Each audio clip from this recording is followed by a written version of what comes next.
Hello, friends, and welcome to today's live chat. It's been a while, so a lot of things have been going on back home in Nigeria and all over the world. But just to avoid the stress of this, having to discuss all those things going on around the world and particularly in Nigeria, we'll still get to talk about those. But today we are talking entertainment, and we're going to have with us today a special guest in the person of Okwy Patrick Osadebe, the son of the late king of Highlife in Nigeria. I'm talking about no other person but Chief Stephen Osita Osadebe. Uncle will be joining us shortly, and then we hit the road. Okay, we have Okwi here with us. You're welcome, Okwi, to today's live chat.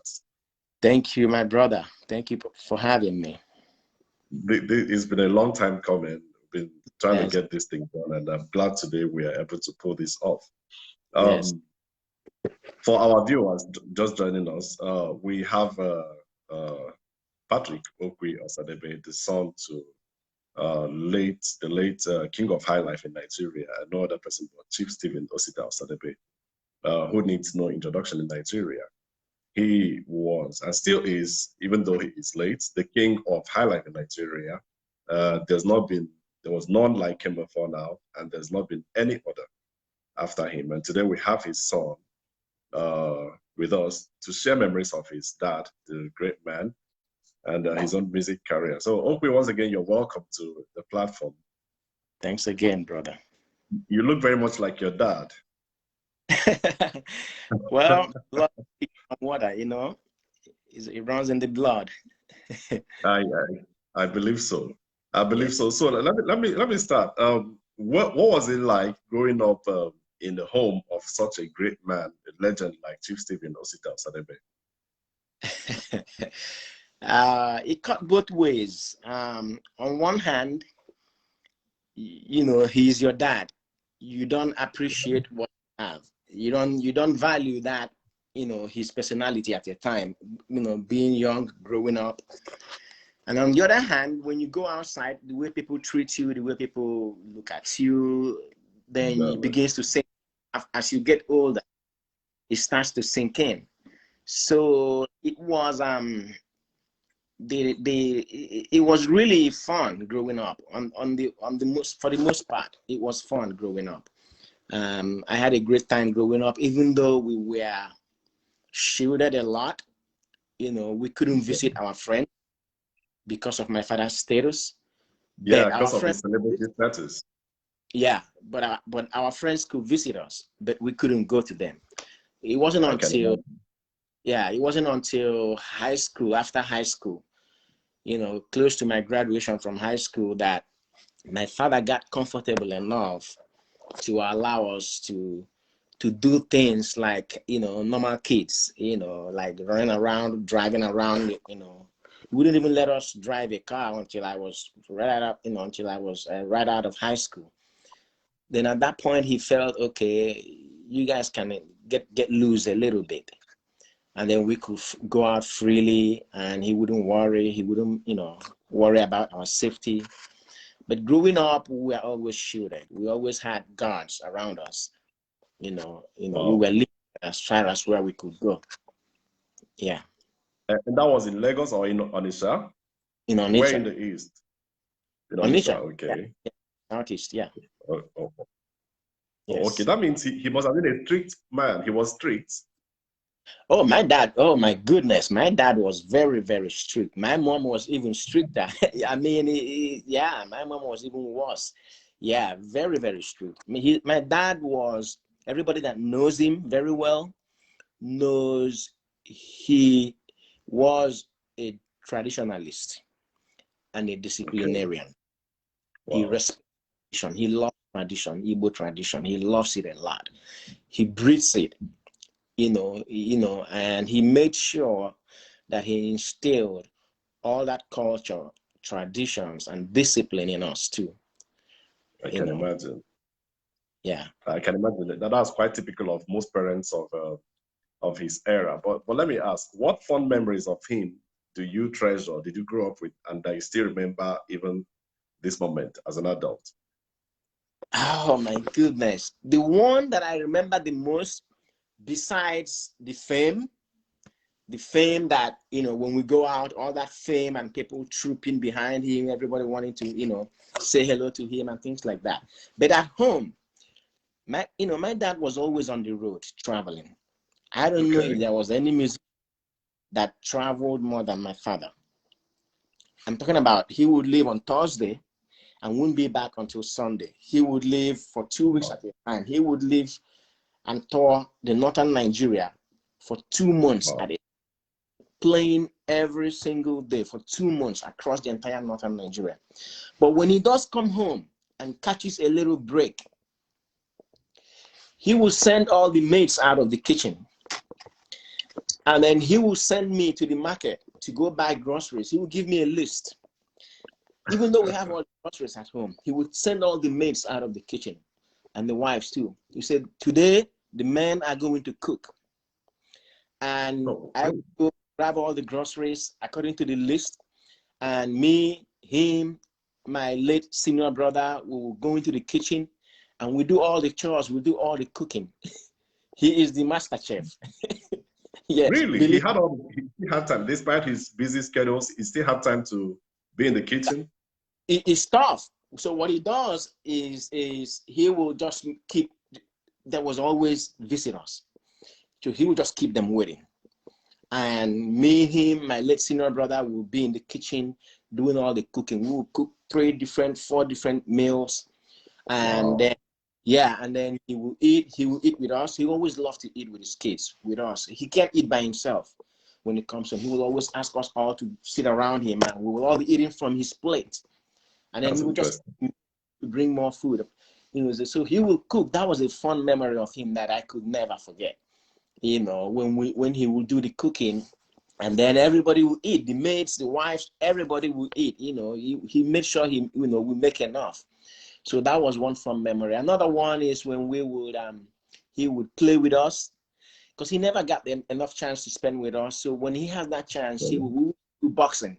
He loves boxing, and then him and I would, with my, we were just, playing boxing, kind of, in the front yard, and we'll be playing around, playing boxing. He loves to play drafts, and I picked up from him. I picked up playing drafts. I got good at it. He loves to play drafts.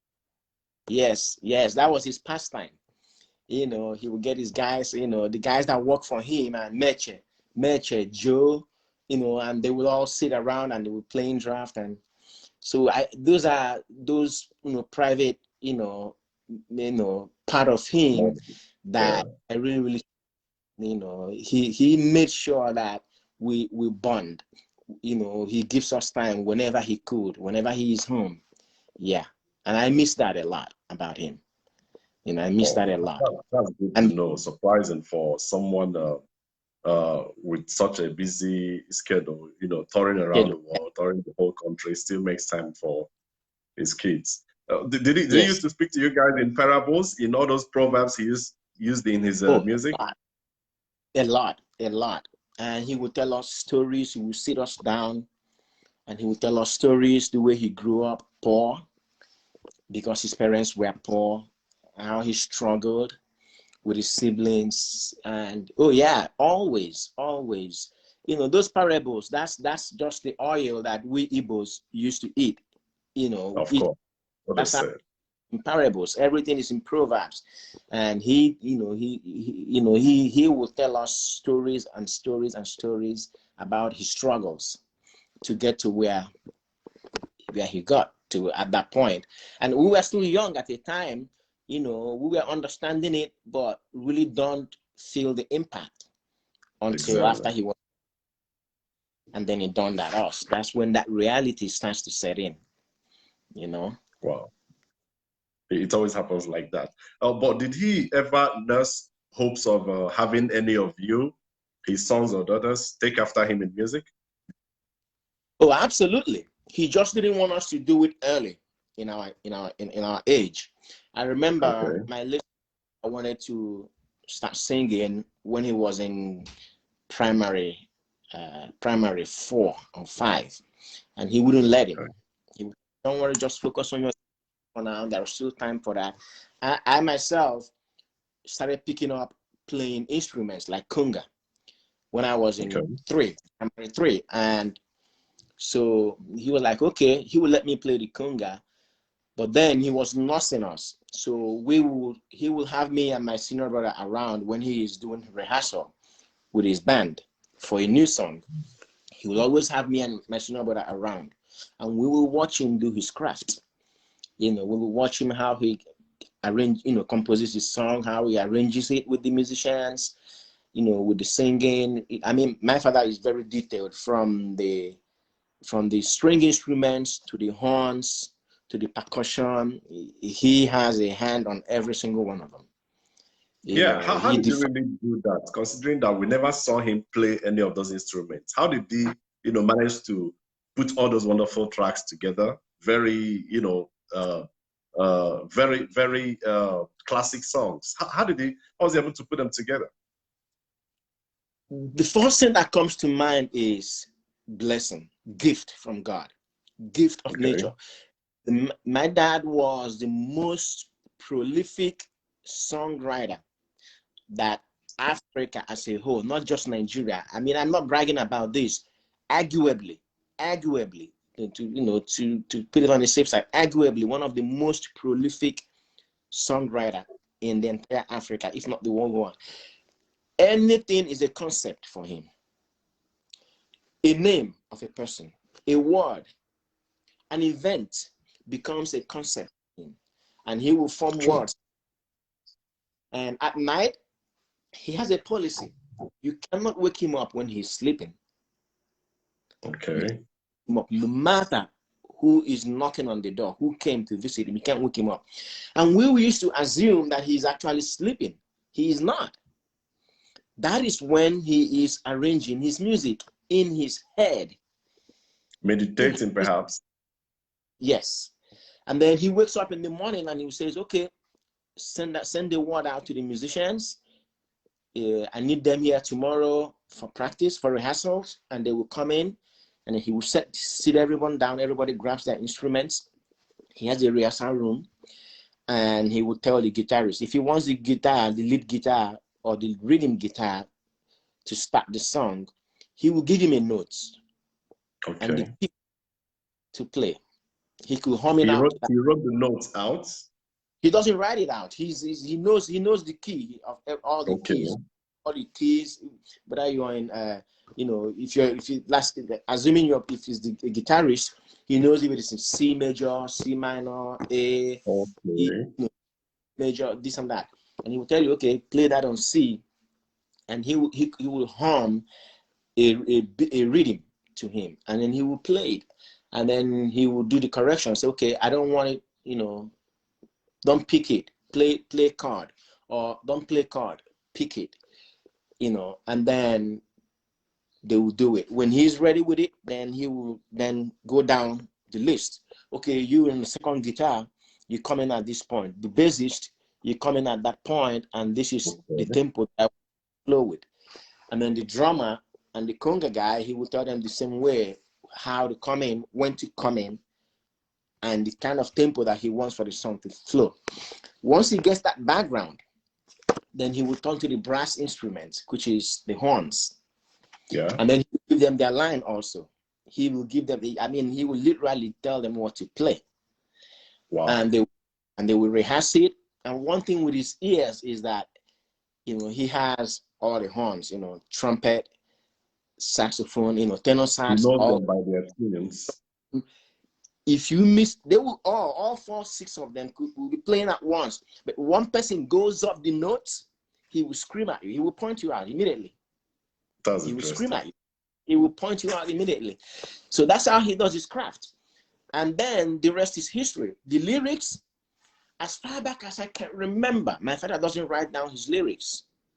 The only thing he writes down is when he has to do a song for clubs. Okay, maybe the names of the club members and their titles, perhaps. To him, to do a special song for them, and then they'll have like 50 names, 80 names, 100 names. Then he will have to study the names, and then he will have to have a list in the studio with him to call out those names. In terms of his songs, the one he sings, he arranges that, he stores the most of it. He could write a couple things down, but by the time he gets in the studio, that paper is gone. Wow. It's all business. He just looks at the microphone and takes it up from there. So that's how he does his craft. That's interesting. That's quite interesting. It's amazing when one, sits down to imagine how he put all those sounds together, the rhythm of the bass guitar, the tenor, the trumpet, the brass instrument and all that. It baffles the mind. Like, I can't even, till today, there's not been any other person like him. There wasn't anybody like him, as far as I know. The Rex Lawsons, the old school Highlife guys, theirs was quite different. His was quite different. It's just Osanko. Osanko just has his signature tunes, and even after many years he released those songs, they are still, here today being played by even this new generation that some of them did not meet him. It's quite surprising. But let me ask, which of his offsprings took after him today? Which of you, among your siblings, took after him music-wise? Initially, back in the 1989, that was the first time that we actually got on stage with him. I started from elementary school. I started dancing for my father when I was in elementary school. Wow. Gifted with. So all my life I've been in music, all my life, playing all kinds of traditional music, starting from my elementary school days at Premier Primary School on Echa. Okay. Yes. We would play Ubotobo music while we were in school. One of our teachers, Teacher Mado, gathered a bunch of students, and I would play the drums. I'll play the talking drum. Right? Okay. CKC, the soccer fan club, I will play the talking drums for the soccer fan club. Everywhere we play soccer, in the soccer fan club, I'm the one playing the main talking drum, And then we learned the dance, while I was 8, 9 years old, back in my hometown, me, my senior brother, my younger brother also. So we've always been in music until 1989. We used to do a reunion, a town reunion in my hometown, Atani. And whenever we do that, it's a mass return during the Christmas, and my father would perform. So one Christmas he was performing. So I came in, and as he was performing, I went to the conga riffs, and I told him to give me a chance to play the conga. So he let me. And then that was the second time, as a matter of fact, I started playing the conga. So he walked up to my dad and said, "Hey, look back there, see who is playing the conga." And my dad saw me playing, and he was excited about it. It's like, cool. Yeah. And then my senior brother walks in, and he does the same thing. He started singing, and then that's how we got that going. And then another time he performed at a function. And I came in and I asked him, "Where's my dad?" He said, "He's upstairs in the house." I said, "Okay, why don't you play me this song and sing?" And I started singing. So from that point on, my dad decided, okay, I'm going to bring them in now.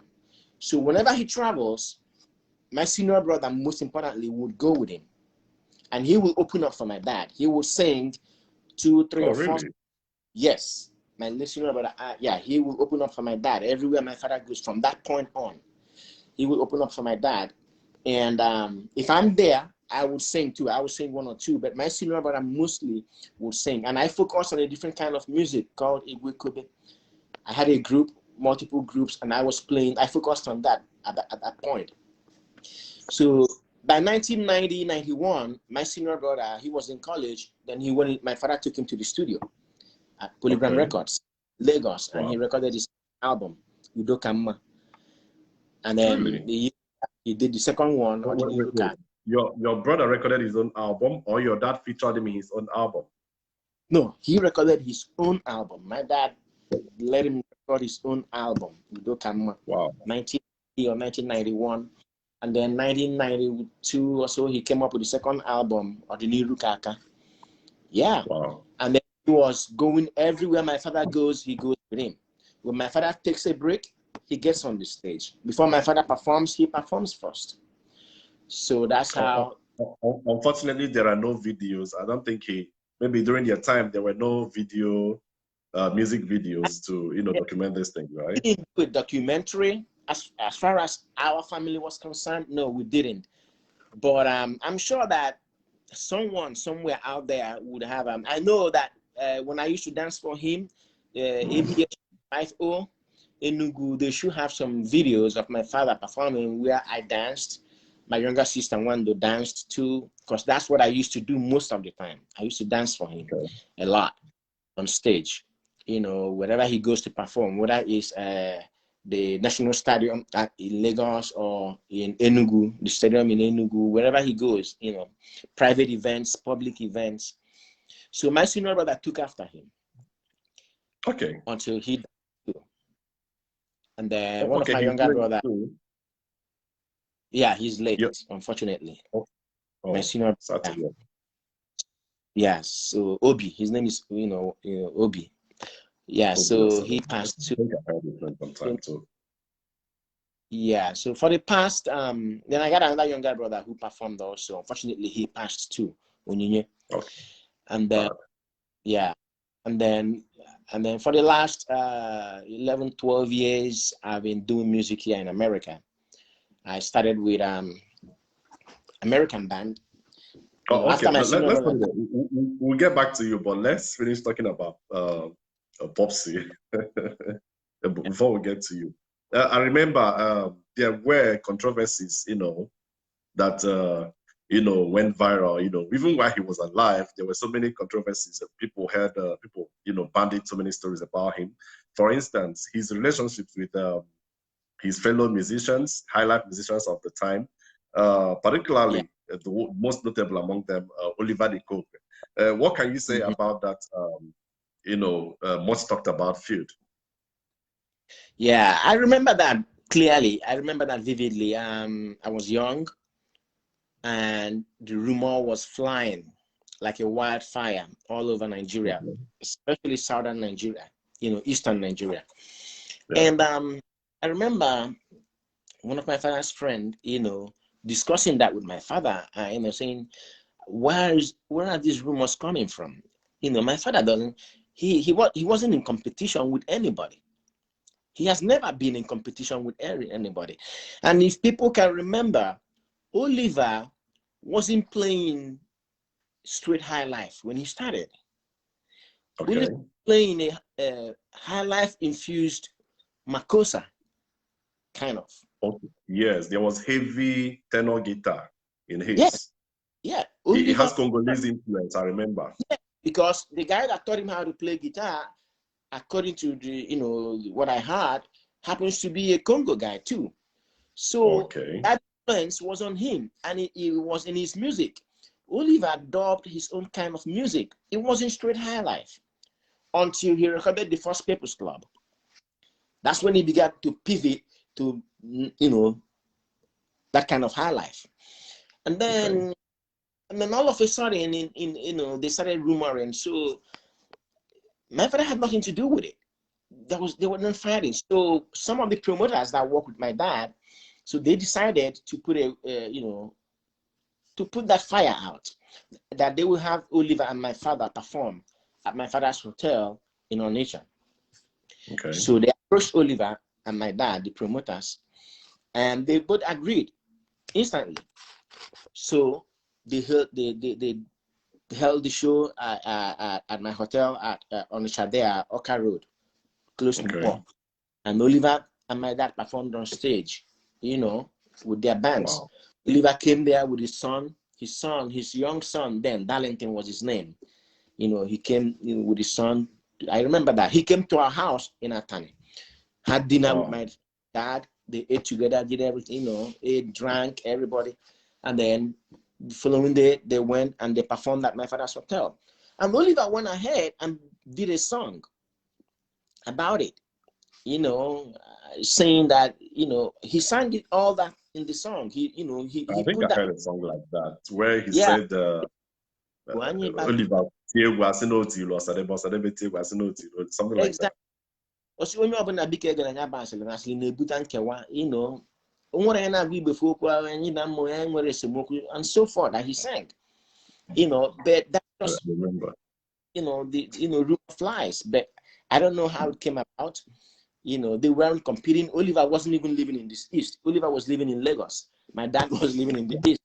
My dad moved home from Lagos back in the 60s. He was originally in Lagos and he moved home back in the 60s. So I don't understand how it came about. I don't. My father doesn't either. Oh well, it may have to do with it's normal with celebrities. Stories fly about even today. Celebrities of today, get to hear things about themselves that they didn't know in the media. Yeah. Thank goodness the social media wasn't available then, but even at that story really went viral. Everybody thought there was a strong competition field between the two great artists, and even among others. Tell us maybe about your dad's relationship with other musicians too. Maybe someone like God Ezike, Celestine Oku, or the Oriental Brothers, Thorson Carlo. These guys that were the big guys during his days. What was his relationship with those guys like? Yeah, Thorson Carlo, was my father's offspring. Okay. God Ezike, aka Akinobi Leather, was also my father's offspring. Wow. Victor, St. Augustine. Okay. And back in the days, my father, embraced them, helped nurture their music career. He will go to the studio with them. When he's recording an album, he will have God Ezike sing 1 or 2 songs on his album. And unfortunately, I don't have that album with me. It should be sitting somewhere, but there's an album my father has, Onyebuchi, one of the songs there, Onyebuchi and everything. In that album, you hear God Ezike singing 1 or 2 songs there. Wow. But Paul Carlo, the same thing. Paul Carlo has confirmed himself. I remember in some interview where he confirmed that he was the only band president that your dad blessed his instruments and wished him well in his music career. Thank God for that. God bless God bless him for saying that. Same thing with God Ezike, the same way. My dad nurtured him until he was able to, get on his feet. St. Augustine, the same way. I remember when my father was back in the days, my father was supposed to travel.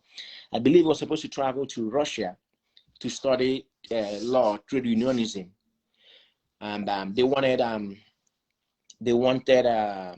someone who could help form a union for musicians back in the day, about in the 50s, late 60s, early 60s, or late 50s, early 60s. So they needed someone to help set it up, and they needed someone who was lettered enough, good with education. So they selected my dad. So he went to Russia and he studied trade unionism, and then he came back to help form those unions and stuff. When my father was leaving, there was a place he used to perform in Lagos. I can't remember the name, unfortunately. And he brought in St. Augustine, and he put him in there and said, okay, you take care of this place while I'm gone for a couple of years. And St. Augustine, went in there and represented very well too, did his thing. My father never had issue with any of them, that, quote unquote, viral. I'm really glad you're putting this out there, because it's very important we put this out there. A lot of people had so much misconceptions about Chief Stephen Osadebe's relationship with other musicians of that time. Reason he came out #1 with the best music and all that, but I think it speaks to his talents and blessings than any other misconception anybody might have. But let's look at another controversy that trailed his career. so much. Yeah. Another of such controversies has it that Osadebe's music was largely influenced by the marine spirits, which he himself confirmed in one of his songs in the Makoto album. I wanted to speak to that. What do you have to say about that? Okay. When it comes to music, music is highly, highly spiritual. Okay. At some point, it's not the same with everybody, but some people have that unique bond, unique connection with music. Not just a matter of for some people is being on the stage, grabbing a microphone and just singing. For a lot more people, it's way past that. It is about the body and soul, the entire ensemble. You have to have some spiritual connection with every instrument, be it the cowbell, conga, drums, guitar, maracas, clips. You have that special spiritual bond with them. Every particular instrument, when you hear the sound of it, it awakens something in your inner being, in your soul. And then at some point, when you are performing live, at some point, you begin to get out of your normal person. You begin to get out of your normal soul. And you begin to get into more like a trance. You begin to get into that mood. And when you get into that mood, the rest is history, because at that point, you're lost. You're no longer yourself. Physically, you're standing there, but you are more like a spirit embedded in that ensemble, in that musical ensemble in front of you. And that's what music does to my father. A lot of us from the riverine area that plays music, we know that very well. We That's feel it. Obaru in Anambra State, right? Yeah, Okwy is in Anambra State, yes. All along that. So that was the connection that my father had with his music. It wasn't just a matter of grabbing a microphone and singing for the fun of it, just to make money. No, he had more, spiritual attachment to that. That's why when he sang in that song, I say, not necessarily that is literally, no. It's just the bond, that spiritual connection that he has with music, that emotion that he feels with music. When he is on stage, he is a different being. He's no longer that normal Osita Osadebe that everybody grew up with, that knows him. No. When he is in the cloud, he is a different animal. Many listening to this would think that it was a little more practical than philosophical, as you're trying to make us believe. For instance, I remember even Oliver sang something like that, and again, people would think that there were trips to the Marine Kingdom where maybe the Mommy Water, in Victor Waifo's case, remember, Victor's story, Waifo's story, where Waifo said he sat at the bar beach and the Mommy Water came out and, took him and went to teach him how to sing and stuff like that. That's like so many other musicians have, but I remember that these are the three major people that came out in the open to say stuff like that. That's what many would think. My father has his own connections too with that. Yes, he does. This is part of the spirit, the spiritual connection that is intertwined with his art, with what he does. He has that connection too. Or maybe he probably didn't tell you guys the story, the deeper parts of it. No. It's not a hidden thing. It's not hidden or anything like that. The truth is, the fact is, he has that connection spiritually. Yeah. Okay. Yes, he has that. This is something that only they that feels it knows it. You know what I mean? Only they that feels it knows it. It is hard to explain that to somebody. It's hard to begin to explain that, how it works or how it feels or what it entails. But he does have that connection, yes, and he handled it in his own way. But it doesn't mean that the gift of it came necessarily from the mermaid. No. God's talent. This is God's talent, you know, given by God to him. It's just that when you begin to allow yourself to kind of immerse, when you begin to immerse yourself into that music, you know, and you cannot become one and the same. You know, that's when that spiritual height gets to that point that we normal human beings, you know, we can't understand it. We cannot understand, you know, the correlation, how they could relate to that. Only them that feels it knows it, and they can explain it better. I wish he was alive to explain it more, but this is the best I can, you know, I can say about it. Oh, okay. Thank you very much for answering that question, honestly. Being a witness to the growth of that legend, and maybe this kind of someone that worked with this kind of influence, do you think, you know, observing the music industry today, especially in Nigeria, do you think there are still people who have such connections, spiritual connections to music? Who had like real connection to music or lost connection to music? No, people who have such spiritual connections, especially as regards their music. Like, is there a way to even recognize people that have such influences in their music? Well, we have a lot of young musicians that are good at in their art. You know, they have influences with the music. I really can't speak for them because I don't know, you know, where they come from per se. I don't know them personally, and I don't know their life story. They can explain that better. But I've been observing what is going on in the music industry in Nigeria, even from far away America, where I'm at. I've been observing it closely for years now and seeing what is happening. We have tremendous talent, man. We have tremendous talent back home. My only thing that I wish that they get more unique. I wish they could be more unique with their art. How do I explain that? Because that uniqueness is what proves to people how much connection you have with the art.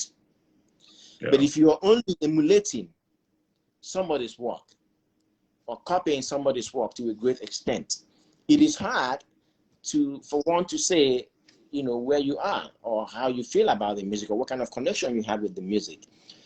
Until that art, you make it yours, you make it unique, you do something that nobody has ever done. I'm not talking about the new, most of the stuff that we do now is basically we have infused Makosa into Highlife.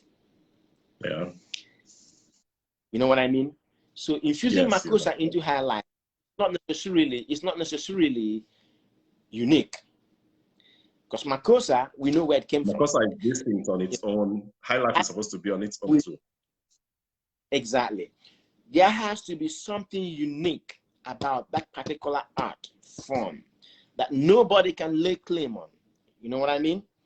And then at that point, people can begin to see that connection. People can begin to see that uniqueness and begin to see, okay, this is something new. This is something ordinary. I mean, this is not something ordinary. You know what I mean? Yeah. A lot of our music, some of them are unique in their own ways, but it is not too obvious. It is not too obvious. They haven't made it their mantra, their art form per se, that they can hold it down and lay claim to that this is my art. I came up with this. I invented this. You know what I mean? None of them can really lay claim. Like my father did. We played Highlife music. Everybody knows Ghana Highlife. Yeah. Highlife came from Ghana. Everybody knows the beat. Everybody knows the clips. Pa, pa, pa, pa, pa, pa. And even the Congolese version. You know, my father started. Yeah, he started playing the music and he decided to change it. He decided to bring that Omaru Egwamala into it. And that's when he came up with these different beats and what we call native blues. The Highlife beat that he called native blues, like Wandeme Bezina. Okay. That's native blues. That's Highlife. Is that what he called it? Is like, Yeah. One of is nice native blues. It's on a different beat. It's on 2/6. When you count music is something you count on an 8 count. 1 through 8. And then you have half notes, you have quarter notes. In between that. In high life, if you're playing a straight high life, like when you were with Aro, and some other songs he has, when the straight high life goes on that straight 8-note count. But when you go into native blues, it's totally different. Wow. The counting is different. The tempo is different. You come from counting, 1 and 2 and 3 and 4, then you go into 2/6. So if you listen to Wandame Bezina and you listen to something like Makojo, they are on 2 different tempo. They are on 2 different beats, music. Exactly. So one, we call it native blues because the counting and the methodology is different musically. Then you have the straight high life. So my dad infused that native blues so many ways that it influenced his art, it influenced his music, and he became known for that. Prior to that, no musician in Nigeria was known for playing native blues like that.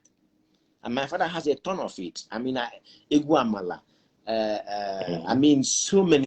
Inu, like this, some of the songs you told me, Inu. Yeah. I mean, so many of them. Mabala Kanazani. These are all, and it goes from high life to native blues. This is what my father, that's what one of the things that made him so unique in his art form, because he took that high life from the way we knew it, that the Ghanaians, made it to be, and he infused something else into it and made it unique to his style. And today, everybody that plays high life, that are true to high life, they are following in his footsteps. Yes. Let me ask you, how do you feel when you see, some people today copy his style, his high life style, or try to even claim that they are his songs just to sell their music? How does it make you feel? It feels good to hear them copying my father's music and playing it the way they do it, except that sometimes you need to get some permission before you do stuff like that. You know what I mean? You don't just go straight out and copy some music and just do that. We all know, we live in America. We know we can get sued very easily for that. Exactly. But for me, it makes me proud of who my father was. If he wasn't good at his craft, they wouldn't copy him. You know what I mean? So, exactly. And it helps have his legacy too. If it shows he was good at what he does, people embraced it, people love it. That's why more young stars that are coming up are still embracing that. You know what I mean? So it makes me proud. It makes us all proud, except the fact that some of them will copy the songs verbatim sometimes that without even getting a licensing from Osadebe State when they do that. But that's for another story for another day. Okay, enough said about Chief. Let's allow him to continue to rest in peace. Let's talk about you. What have you been up to? How long have you been in the US, by the way? And what have you been up to? I've been in the US. I've been in the US a couple of days now. not kidding. I've been in the US from 27 years, about 27 years now. Really? Yeah, going up to 27. Yes. So, and when me and my late senior brother, we were, we both came the same time, and he was playing music, and we would tour. He was touring all over America. He had his band, Eugene the Okwy, Oliver's brother. He's like a family to us. He used to play with my you guys are in touch too? Oh yeah, Eugene was playing guitar for my senior brother. Yeah, he was playing lead guitar for my senior brother. Yeah. Eugene the Okwy. People would think that you guys are feuding. That's always there's this quarrel between the Osadebes and the Oliver the Okwy. Like family. Eugene is like family to us. I mean, I'm the one that manages my brother. I'm the one that used to book all the engagements and the flights. I'm the one that books the flight for Eugene, and Werem, who plays the bass, and Baroba, who plays the drums. They are all based in Los Angeles. And whenever we had a gig, I'm the one that books their flight and fly them into whatever venue we're going to, whether it's Houston, Georgia, Florida, wherever it is we're performing. Yeah. And so and then when my brother died, and then I decided, about 11 years ago, I decided, okay, I need to get into music. I need to keep the legacy going. And at that point, it's hard to find Nigerian musicians around here. Like I said, my brother's band, all the musicians were dispersed. The guy that played conga lived in Chicago. The rhythm guitarist was living in Philadelphia at the time. Then Eugene on the lead, Nwere on the bass, Barry Oba on the drums. They were all living in Los Angeles.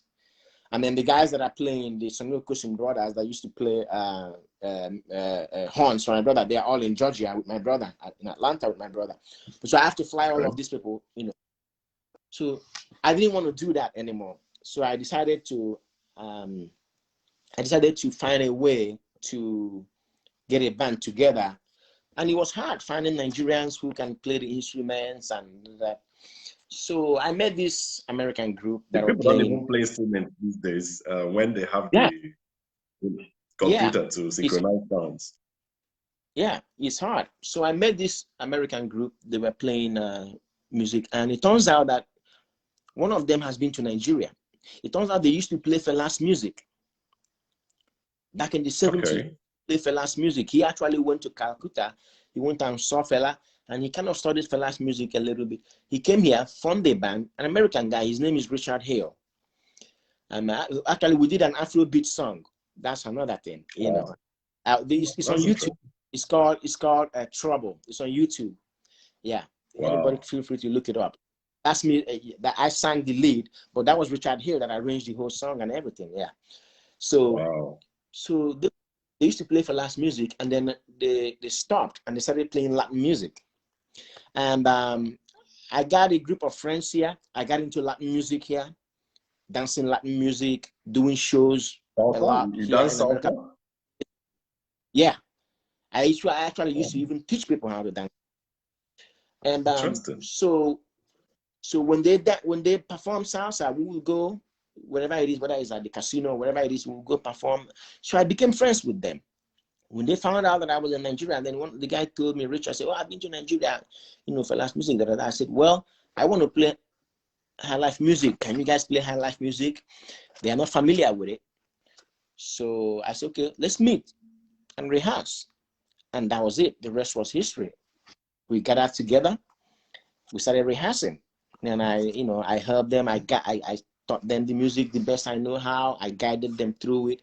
And they were happy to do it. And before you knew it, we were performing all over the US. We were performing, we were doing shows, we were going even to the studio recording. And we've been doing it for 11 years now or so.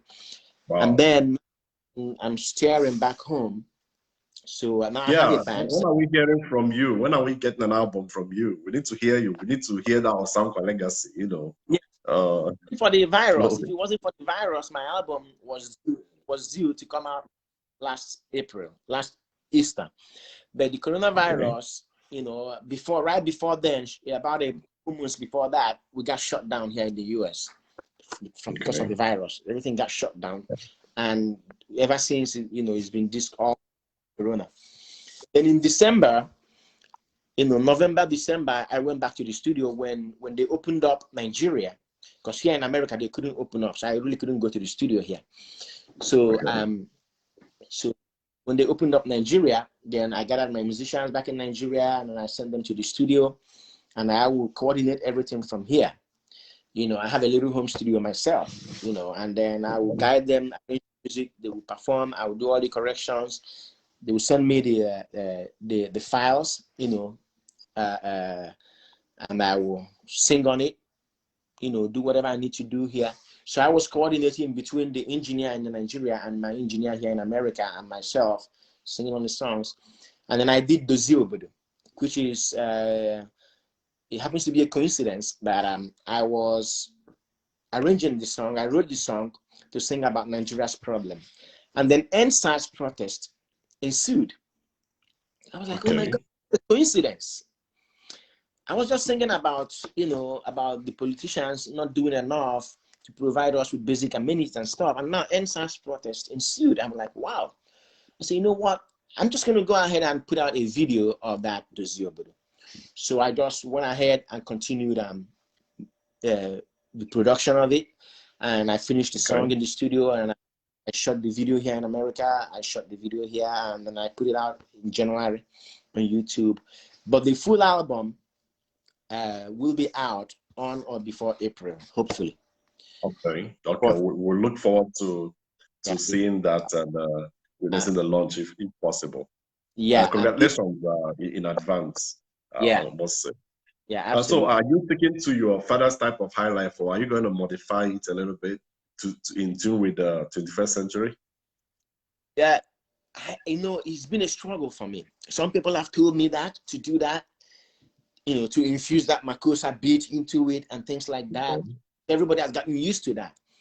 But I say to myself, we Nigerians are fond of copying other cultures. And we are increasingly losing our culture.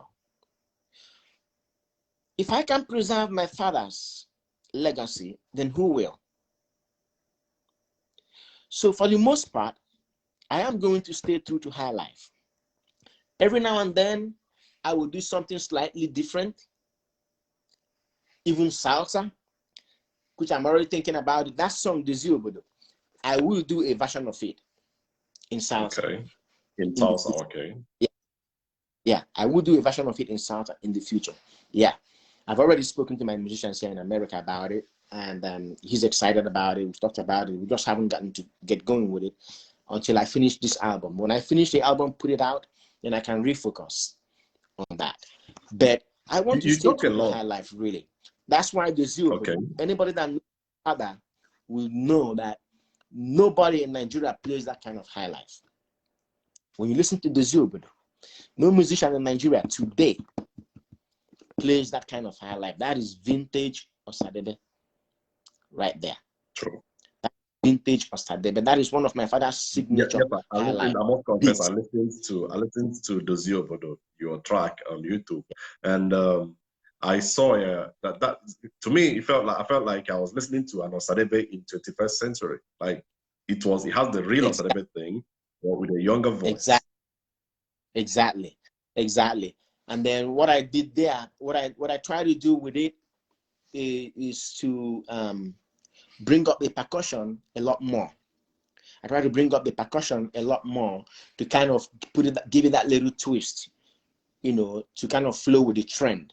But I'm still staying true to high life. I'm still staying true to my father's legacy, what he does. Okay. I owe it to him, to his memory, that I keep that legacy going. That is the way I view it.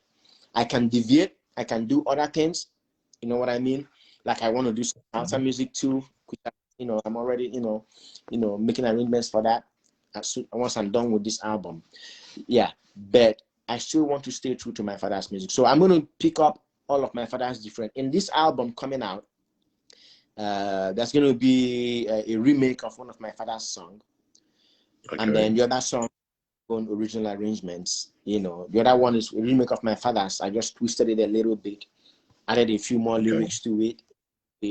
It's on native blues, and then the other ones I sang. And then another song with an upbeat high life tempo that I did there, and I kind of hyped up, the percussion enough to make the young, ladies and young boys we have today, all our, all these young guys, kind of get them hyped, when they hear the song and make them want to dance without taking away too much from that high life base, that high life ground, But I don't see myself deviating completely from the true high life. No, I must keep my father's.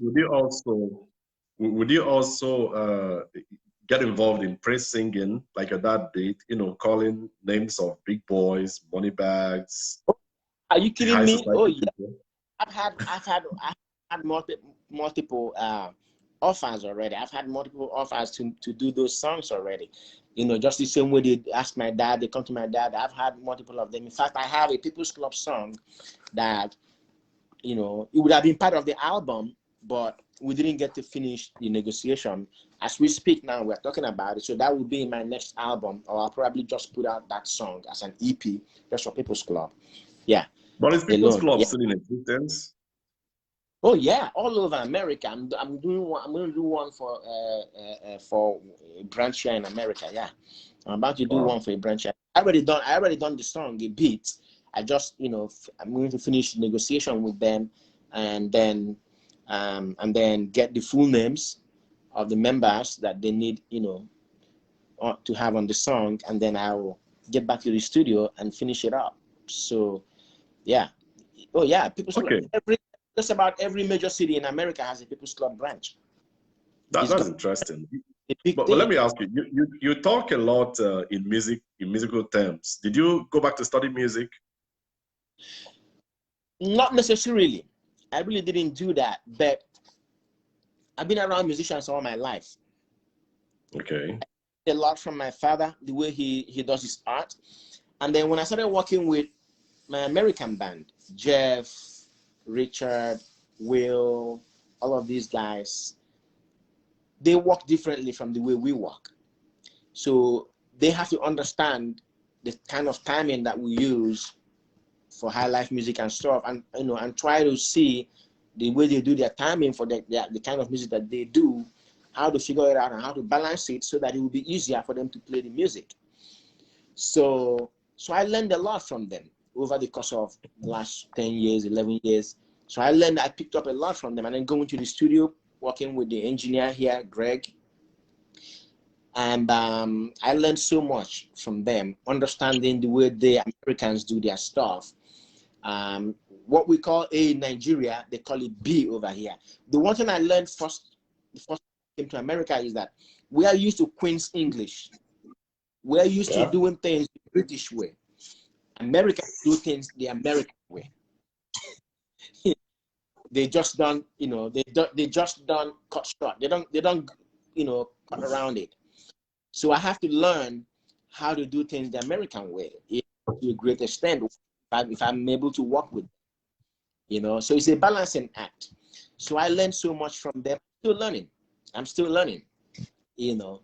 So I never actually went and took, you know, took some music lesson or music class or singing class or anything like that. No, you know. Yeah. I'm still learning, you know. It's just a matter of how much interest do you have in it. If you have that much interest in it, you will learn a few while you're doing it. Okay. I must thank you very much, Okwy, for you're welcome. Spending time to talk to us. I would have wanted us to continue, but we're actually out of time, and we have to move on to other more important things. But before we go, I would like you to weigh in your thoughts on the political situation, you know, the development in Nigeria, what's going on in Nigeria. I guess you read news about what's going on in Nigeria, insecurity and all that. What do you have to say as a musician? Because I see that your song, Dozie Obodo, was actually more like a social crusade, you know, different from what someone expected from a Bankwa song. Exactly. That song specifically is speaking to the socio-economic problems we have in Nigeria.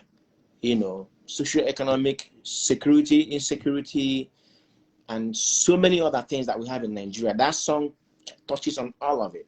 And it's not just about the government. If you listen to the first few words that I sang in the song, I called on everybody. If you're a trader, don't be a profiteer. Prices are going up. Prices are going up. I listen to Nigerian radio stations. Foodstuffs, Gary, onions, you know, pepper, tomatoes. So I'm like, if you're a trader, don't be a profiteer. You know, if you're a civil servant, don't wait to get bribe before you do what you're paid to do. And then from that point, I worked my way up to the government, all the lawmakers, the governors, the presidency, all of them. How hard is it to build a road, a durable road? How hard is it to build a quality school? How hard is it to build a clean water running into every single home in every community, no matter how deep that community is buried in the forest? How hard is it to build a hospital well equipped to treat anything and everything there is to be treated? cancer, and all other dilapidating illnesses. How hard is it? Do we not have the money? We do. Why aren't we doing that? How hard is it to clean up the neighborhood, clean up the street, the type of dust that is blowing around Nigeria every day? People are dying from asthma and all of that stuff. Look at the global warming issue facing Nigeria. Nigerian government hasn't even started on it. We don't even know what it's about. We don't even know what it's about. I have to stop you at this point, Okwy, because if we continue on discussing Nigeria, it's a whole day's job. I must tell you. It is disappointing what is happening in Nigeria. I plead with all of you, the lawmakers, all of you, senators, representatives, governors, local government chairmen, councillors, the president himself, all the ministers of every cabinet member, even the local, the floor employees, do your job. It is not a rocket science. Please, these are our own people dying. Insecurity. The life of a cow has more value than the life of a human being in Nigeria. How could that be so? That's not right, my brother. It's what is happening in our country. That is why I have to lend my voice. That's why I sang that song. And I'll keep speaking to it. You may consider dedicating a particular track to cows, Efi. Who knows? In your next album, your upcoming album. Of that and my God, set up, go get a land, rent a land, pay rent, put them in there, just like every other country does. The smallest country in this world has a clean road. Clean road. Well, you will not see dust blowing around places. Good water running into every home. Good electricity. Nigeria, as big as we are. But these things sound fantastic. Yeah, if you're in Nigeria, they appear like they are impossible, but it happens all over the place. These are things everybody takes for granted in more developed countries. It's not rocket science like they say. We have all the resources. We have what it takes. I think the problem is just poor leadership. Poor leadership, the poor quality of people. Completely poor leadership. They travel abroad. They see those things in America, in Europe, in Asia. They see good. They see everything. Security. Why can't you replicate that back home? How hard is it? It beats me. I'm afraid that this is enough we can take from here, because I know that if we start talking about Nigeria, it's a whole day's job, and you could end up with a headache. I want to thank you very much. Already, thinking about it, Yeah.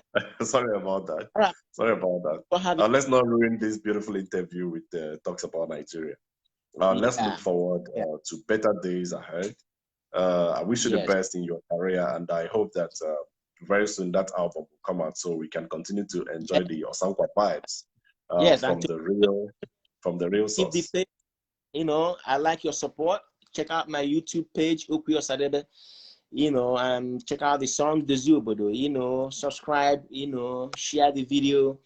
And I will share that particular track. I enjoyed it when I listened to it. Out soon. All right. Peace. Thank you everybody. Take care of yourself, protect your family back home. I'll keep praying for all of us. Thanks, my brother. I'm praying for you too. Thank you very much. All right. My God. Okay. Take care. All right.